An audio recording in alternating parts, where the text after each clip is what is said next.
listening to the tale, I would think it would be quite a difficult place to be, having had a child and then losing the child.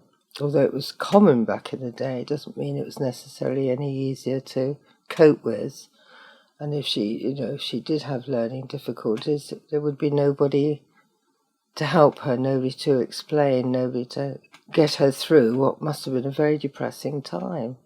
I think being an unmarried mother back in the 19th century carried an awful lot of problems with it. And then, all four of her children were fatherless in that sense. So there's no record of the father contributing or being, at all at hand. So it was literally her on her own, and very, very difficult life.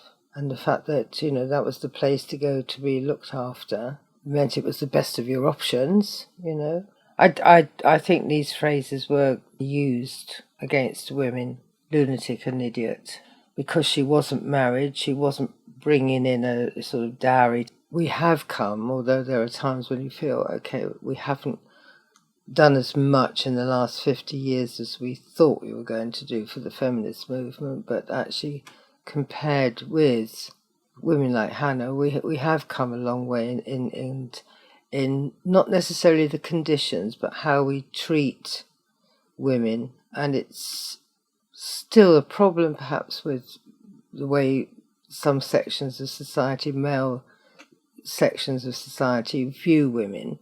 But I think women ourselves, we've become a little bit more sympathetic, empathic towards other women being in a slightly less easy or safe situation. And hopefully we can get to a situation where this becomes the norm across the world. We will continue in the fight for human rights, for women to be treated as equal regardless of their education or the amount of money that they are worth.